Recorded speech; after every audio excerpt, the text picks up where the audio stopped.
कहानी की शुरुआत होती है एक सुनसान नदी से, जहां एक छोटी सी बोट धीरे धीरे पानी पर बह रही है।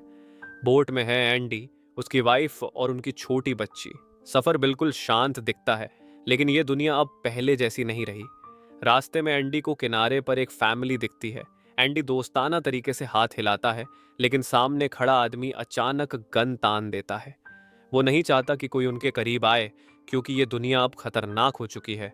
एक ऐसा वायरस फैल चुका है जो इंसान को 48 घंटे में पूरी तरह ज़ॉम्बी बना देता है। एंडी अपनी फैमिली को लेकर आगे बढ़ जाता है, लेकिन प्रॉब्लम है, फूड खत्म होने वाला है। उसकी वाइफ काफ़ी परेशान है, लेकिन एंडी उसे भरोसा दिलाता है कि वो सब संभाल लेगा। तभी उसे पानी में एक टूटी हुई बोट दिखती है। वो अंदर जाता है और उसे कुछ खाने का सामान मिल जाता है, लेकिन तभी उसे एहसास होता है कि उस केबिन में कुछ है, कोई मौजूद है। एंडी खतरा महसूस करता है और जल्दी से सामान उठाकर वापस अपनी हाउस बोट पर लौट आता है। उसकी वाइफ खाना देखकर खुश हो जाती है। एंडी कहता है कि अब हमारे पास 2 से 3 महीनों का खाने का सामान है, लेकिन उसके वाइफ के मन की लालच पड़ जाती है। वो चुपके से उसी टूटी बोट में और सामान लेने चली जाती है, और जैसे ही वो बाहर निकलती है, कोई चीज उसे अंदर खींच लेती है। जब एंडी उसे देखता है तो उसका पैर बुरी तरह जख्मी होता है। एंडी समझ जाता है कि कुछ बहुत गलत हुआ है। उसकी वाइफ बताती है कि उसे उंगलियों जैसी किसी चीज ने काटा, यानी कि वो कोई ज़ॉम्बी था। एंडी के लिए यह बहुत बड़ा झटका है। एंडी कहता है कि उसके पास 48 घंटे हैं और वो किसी भी हालत में उसे डॉक्टर तक ले जाएगा। उसकी वाइफ मना करती है, लेकिन एंडी उसे खोने के डर से मानने को तैयार नहीं। इसलिए एंडी अपनी हाउस बोट छोड़कर फैमिली के साथ सड़क के रास्ते डॉक्टर ढूंढने निकल जाता है। रास्ते में उन्हें कई छोड़ी हुई गाड़ियां मिलती हैं। एंडी एक कार स्टार्ट कर लेता है और अपनी वाइफ व बेटी को लेकर आगे बढ़ता है, लेकिन थोड़ी ही देर में उसकी वाइफ पर वायरस का असर तेज होने लगता है। वो अब कभी भी ज़ॉम्बी बन सकती है। वह चाहती है कि एंडी उसे कार से उतार दे, ताकि एंडी और उनकी बेटी सुरक्षित रहें। पर एंडी उसे छोड़ने को तैयार नहीं होता। वो उसे समझाकर वापस सीट पर बैठा देता है। जैसे ही वे आगे बढ़ते हैं, अचानक एक ज़ॉम्बी कार के सामने आ जाता है। कार का बैलेंस बिगड़ता है और जोरदार एक्सीडेंट हो जाता है। टक्कर इतनी भयानक होती है कि एक लकड़ी एंडी की वाइफ के पेट के आर पार चली जाती है। एंडी भी घायल होकर बेहोश हो जाता है। जब होश आता है तो वो देखता है कि उसकी वाइफ के शरीर में पूरा इन्फेक्शन फैल चुका है। वो अब पूरी तरह ज़ॉम्बी बन चुकी है। लेकिन आखिरी होश में उसने कार के दरवाजे पर लिखा होता है, सेव हर, यानी अपनी बेटी को बचाना। एंडी अपनी बच्ची को उठाने के लिए पीछे हाथ बढ़ाता है, तभी उसकी वाइफ, अब ज़ॉम्बी, उसका हाथ काट लेती है। एंडी किसी तरह अपनी बेटी को बाहर निकालकर दूर ले जाता है। अपनी वाइफ को खो देने का दर्द और अपने हाथ में लगा इन्फेक्शन। उसके पास सिर्फ 48 घंटे बचे हैं। उसे नहीं पता कि इसके बाद उसकी बेटी का ध्यान कौन रखेगा। एंडी 48 घंटे का अलार्म सेट करता है, तभी उसे वही आदमी दिखाई देता है जो उनकी कार के सामने आया था। एंडी उसके पास जाता है और पाता है कि वो आदमी पूरी तरह इन्फेक्टेड है। तभी एक लड़की वहां पहुंचती है, जिसका नाम है थूमी। वो बताती है कि ये इन्फेक्टेड आदमी उसका पिता है। थूमी ने उसके मुंह को कपड़े से बांध रखा है, ताकि वह किसी को काट ना सके। फिर वो अपने हाथ को हल्का सा काटती है, खून पेड़ पर लगा देती है, और उसका इन्फेक्टेड पिता उस खून की तरफ खिंचकर पेड़ को चाटने लगता है। यानी थूमी इसी तरह अपने पिता को दिशा देती है और उसे काबू में रखती है। थूमी जहां जाती है, उसका इन्फेक्टेड पिता उसी दिशा में पीछा करता है। उधर एंडी अपनी बेटी को लेकर आगे बढ़ता है। चलते चलते एक स्ट्रीट लाइट जलती है, जिससे उसे एहसास होता है कि पास में कोई मौजूद है। वो एक पुराना स्कूल होता है। एंडी अंदर जाता है और वहां एक लेडी मिलती है, जो उसके जख्मों पर मरहम लगाती है और कहती है कि वो रात भर स्कूल में रुक सकता है। रात को एंडी बाहर देखता है कि कुछ आदिवासी लोग आग जलाकर इकट्ठा हुए हैं। उनमें एक औरत थूमी थूमी पुकार रही होती है। वो वही औरत है, थूमी की माँ, जो अपनी बेटी को ढूंढ रही है।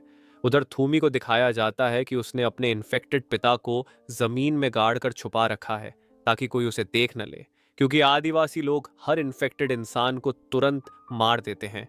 थूमी अपने पिता से बेहद प्यार करती है और उसे जिस हालत में वो हैं, उसी हालत में बचाना चाहती है। अगली सुबह एंडी निकलने की तैयारी करता है। वो ज्यादा देर रुक नहीं सकता, क्योंकि वह खुद इन्फेक्टेड है और जल्द उसकी हालत बिगड़ जाएगी। वो अपनी बेटी को इस लेडी के पास भी नहीं छोड़ सकता, क्योंकि लेडी की सेहत बहुत खराब है। जाते वक्त लेडी एंडी को एक फोटो दिखाती है, थूमी और उसके पिता की। वो कहती है कि थूमी अपने पिता से बहुत प्यार करती है। अगर एंडी सच में अपनी बेटी को एक दूसरा मौका देना चाहता है तो उसे चाहिए कि वह थूमी को ढूंढकर अपनी बेटी को उसके हवाले कर दे। एंडी स्कूल से निकल पड़ता है। आगे उसे एक गाड़ी दिखाई देती है, लेकिन जैसे ही वो दरवाजा खोलने वाला होता है, अचानक गोलियों की आवाज आती है। वो देखता है कि सामने एक आदमी जमीन पर गिरा हुआ है। असल में वो गोलियां एंडी पर नहीं, बल्कि उसके पीछे आ रहे एक ज़ॉम्बी पर चला रहा था। वो आदमी एंडी से कहता है कि गोली की आवाज से बहुत जल्दी और इन्फेक्टेड यहां आ जाएंगे, उसे फौरन यहां से निकालो। वो एक बड़े सिलेंडर के नीचे दबा होता है। एंडी गाड़ी की मदद से सिलेंडर को खींचकर हटाता है और उसे आजाद कर देता है। एंडी और वो आदमी वहां से निकल जाते हैं। वह आदमी, जिसका नाम विक है, उन्हें अपने घर ले आता है, जहां उसकी वाइफ भी रहती है। ये घर पूरी तरह सुरक्षित है, ज़ॉम्बीज़ यहां तक नहीं पहुंच पाते। विक एंडी को अपने साथ एक जगह ले जाता है। वहां एंडी देखता है कि बहुत सारे इन्फेक्टेड लोग एक केज के आसपास जमा हैं। विक कहता है कि हमें इन्हें मारना है, और दोनों मिलकर उन सभी इन्फेक्टेड का शिकार कर देते हैं। लेकिन जब वे केज के पास पहुंचते हैं, एंडी हैरान रह जाता है। अंदर थूमी बंद है। एंडी पूछता है कि ये क्या है, तो विक कहता है कि बिना चारा डाले मछली नहीं पकड़ी जाती। यानी कि वो जानबूझकर इन्फेक्टेड लोगों को फंसाता है, उन्हें मारता है और उनके पास मौजूद कीमती चीजें जमा करता है, ताकि दुनिया दोबारा नॉर्मल होने पर वो अमीर बन सके। एंडी को यह सब बहुत गलत लगता है, लेकिन विक उसे कहता है, थूमी के बारे में मत सोचो, अपनी बेटी के बारे में सोचो। विक ने एक और बूढ़े आदिवासी को भी पिंजरे में कैद किया होता है। दोनों घर वापस आते हैं। रात को एंडी अपनी बेटी को पालने में सुलाकर बाहर जाता है। वो अपनी जान देने की सोच रहा होता है, क्योंकि वो इन्फेक्टेड है। तभी विक की वाइफ उसे रोकने आ जाती है। वो कहती है कि एंडी की बेटी यहाँ सुरक्षित नहीं है। वो बताती है कि विक उसका असली हस्बैंड नहीं, विक ने उसके असली पति को मार दिया था। वो एंडी को कहती है कि अगर वो अपनी बेटी को बचाना चाहता है तो उसे यहाँ से ले जाए। एंडी बताता है कि उसके पास 20 घंटे बचे हैं। वो कहता है कि रास्ते में उसे नदी किनारे एक फैमिली दिखी थी, वो उन्हें वहां छोड़ सकता है। लेकिन तभी विक पहुंच जाता है और एंडी को उसी केज में बंद कर देता है जिसमें उसने थूमी को रखा था। शुरू में थूमी एंडी से डरती है, लेकिन एंडी उससे कहता है कि उसे डरने की जरूरत नहीं, वो उसे नुकसान नहीं पहुंचाएगा। अब दोनों को किसी भी तरह यहां से निकलना है। एंडी एक चेन से मांस का टुकड़ा बांधता है और चेन का दूसरा सिरा केज के दरवाजे पर लपेट देता है। फिर वो मांस का टुकड़ा दूर फेंक देता है। सारे इन्फेक्टेड उस टुकड़े पर टूट पड़ते हैं। चेन खिंचती है और केज का दरवाजा खुल जाता है। एंडी और थूमी भागते हुए विक के घर पहुंचते हैं। एंडी अपनी बेटी और विक की वाइफ लोरेन को लेकर बाहर निकलता है। तभी विक की आंख खुल जाती है। वो एंडी को गोली मारने ही वाला होता है कि लोरेन बीच में आ जाती है। गोली उसे लगती है और उसकी मौत हो जाती है। एंडी अपनी बेटी और थूमी के साथ वहां से भाग निकलता है। विक उनका पीछा करता है, लेकिन तीनों एक जगह छुप जाते हैं और विक मायूस होकर वापस लौट जाता है। अगली सुबह थूमी उस पेड़ के पास पहुंचती है जहां उसने अपने पिता को छुपाया था। वो देखती है कि उसका पिता लकड़ियों में फंसे हुए मर चुके हैं। अपने पिता की मौत देखकर थूमी टूट जाती है।